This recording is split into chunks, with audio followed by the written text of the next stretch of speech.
Bismillahirrahmanirrahim. Assalamu alaikum. Well guys, you often get confused whenever you do question type true, false, not given in IELTS reading. Especially in academic IELTS reading, it becomes very difficult sometimes to decide whether the statement is false or not given. This video is going to teach you how to overcome this confusion. Why or how can we decide that this statement is true, and what is the difference between false and not given? All these things I'm going to share with you in this video. Well, I'm going to solve an academic test, and one by one there are going to be 8 to 9 videos in this series. I'm going to solve all academic tests along with all the questions, and I'm going to tell you how to read the question. Basically, what is it that is the decisive factor that decides, what is that word or phrase that decides whether the statement is true, false, not given, and how a slight difference can make the statement false from true or not given from false.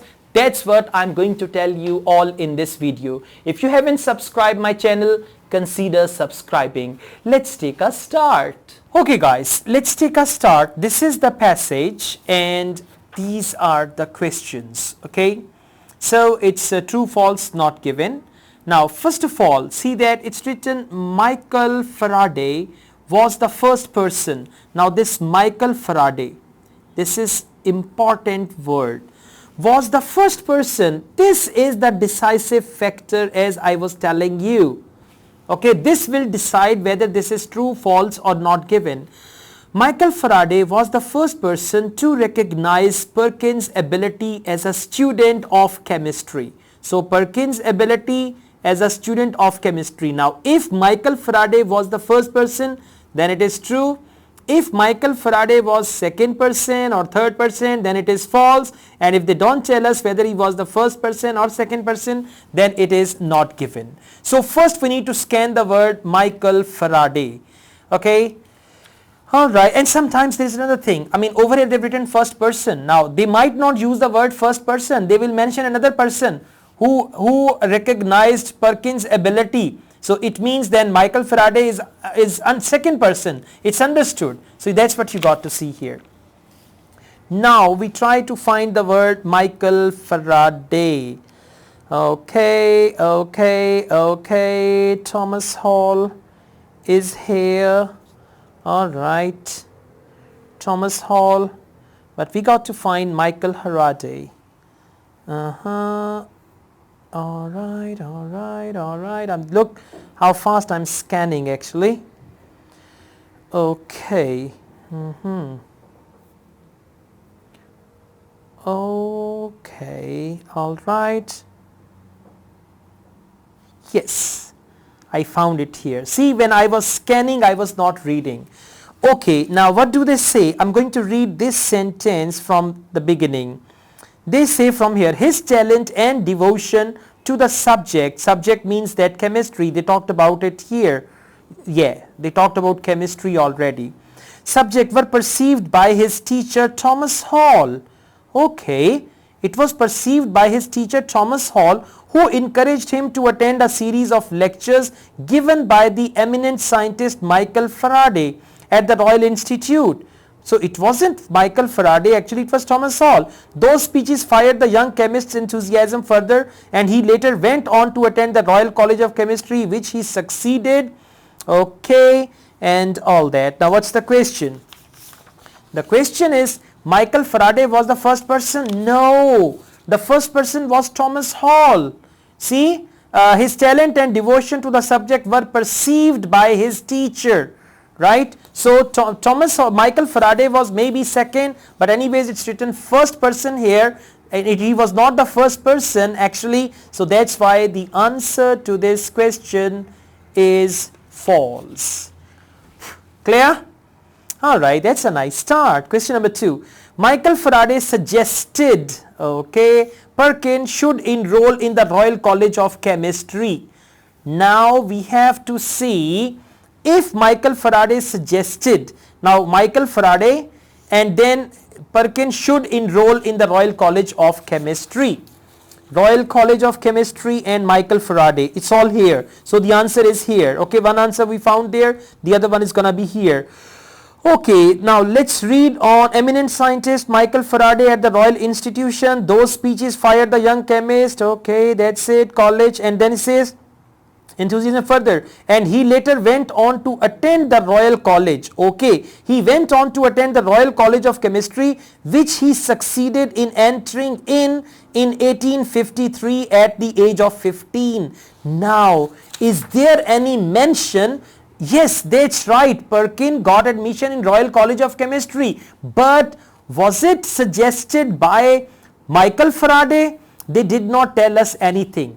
Perkin enrolled in the Royal College of Chemistry. That's good, that's correct. But Michael Faraday did not suggest him because they did not say anything. Michael Faraday at the Royal Institute, those speeches fire to attend the Royal College of Chemistry, which he succeeded. Now there isn't anything that he was suggested and all that. That is why the answer to question number 2 is not given. Do you understand? See that this part is correct, but this part is not given at all. There isn't anything that tells us whether Michael Faraday suggested him or not.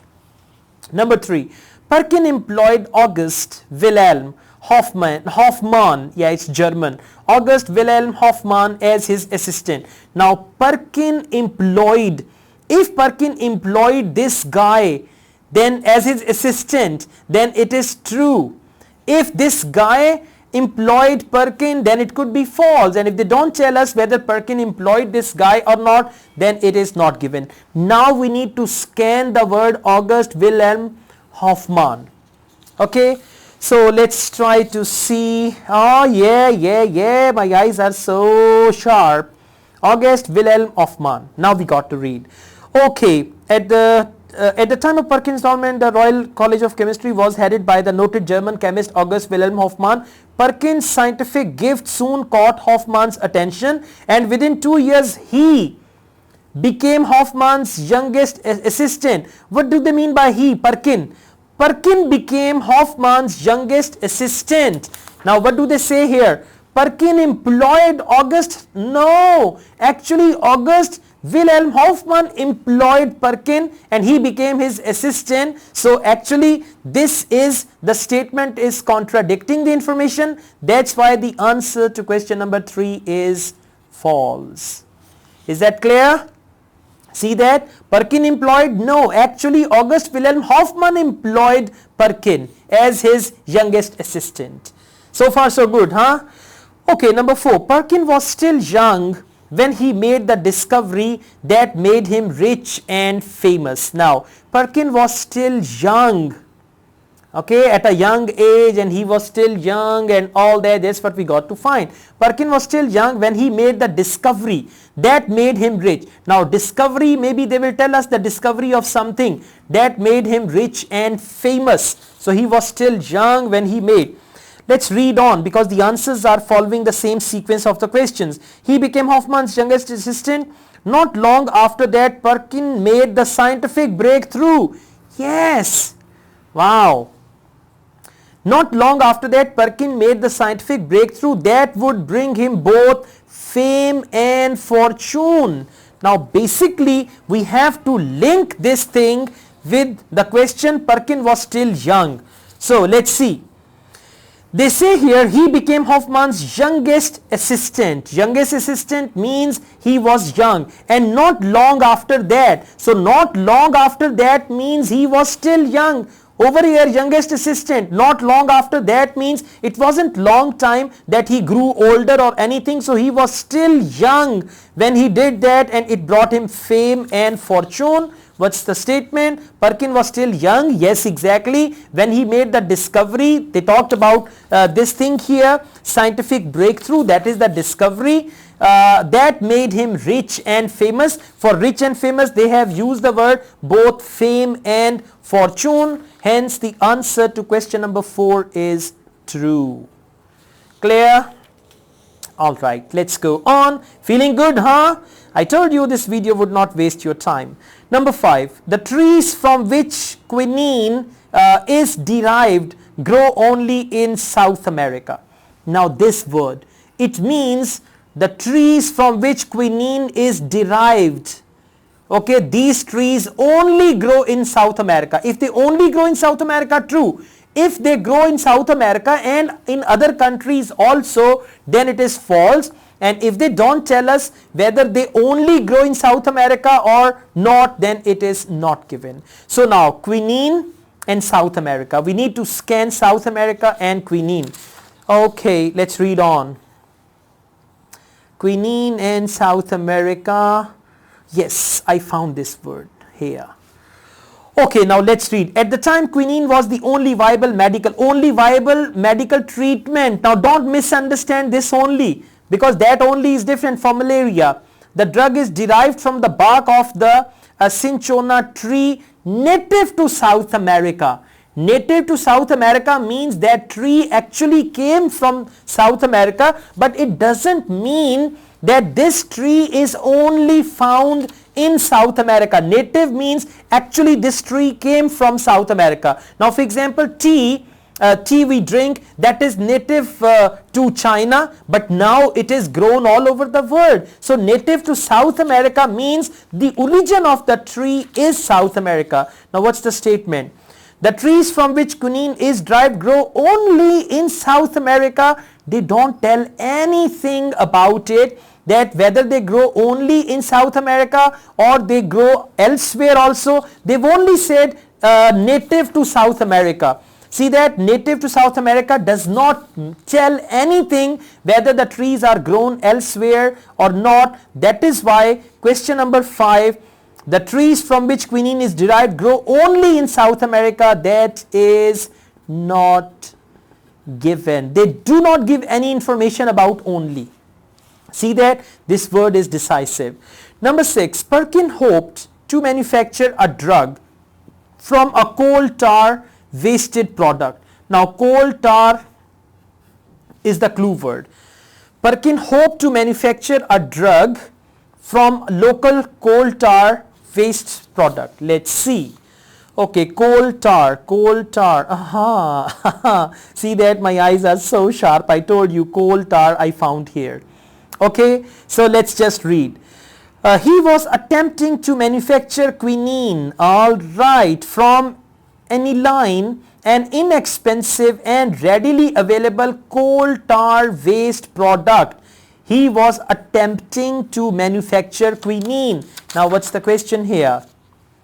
Perkin hoped to manufacture, exactly, attempting to manufacture, or he was attempting to manufacture, yeah. Perkin hoped to manufacture a drug from a coal tar waste product, and here he was attempting to manufacture quinine from aniline, an inexpensive and readily available coal tar waste product. This statement exactly matches with question number 6, hence the answer is true. Is that clear? Alright. Number 7, Perkin was inspired by the discoveries of the famous scientist Louis Pasteur. Wow. Okay, so if Perkin was inspired, then it is true. If he was not inspired by Louis Pasteur or some other scientist he was inspired, then it is false. And if they don't tell us any link between Perkin and Louis Pasteur, whether he was inspired or not, then this is not given. Now we will scan the word Louis Pasteur. Okay, yeah, I found it. That's amazing, huh? I've got good scanning.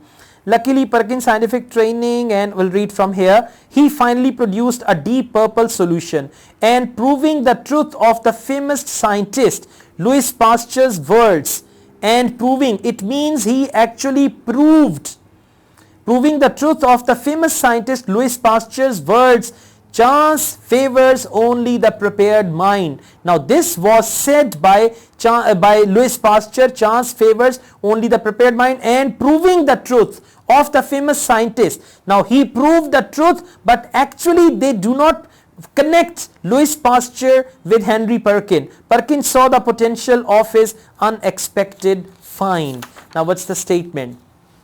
Perkin was inspired by the discoveries. Now actually they do not say anything about discoveries. They only say, and proving the truth of the famous scientist Louis Pasteur's words. Now these are not the discoveries, these are the words of Louis Pasteur. Chance favors only the prepared mind.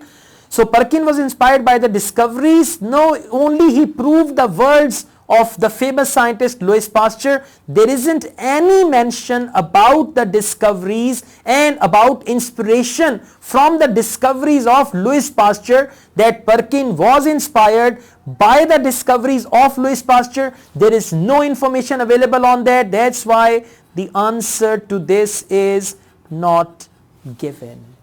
Okay, thank you. Welcome back. See that through these 7 questions, I've actually tried my level best to make it clear for you guys what is true, what is false, what's the difference between true, false, not given. And now, you know, iron is hot. At the moment, iron is hot. So you should try to solve some tests, especially true, false, not given, and then these techniques are going to be yours. Whenever you learn something new, just try to apply that, and once you apply through application, that learning becomes the part of your life. If you like this video, hit the like button, subscribe my channel. I teach IELTS online. If you want to join my online IELTS classes, my WhatsApp number is given. You can contact me for that. AsadYaqub truly wishes you all the best. Take care. Allah Hafiz.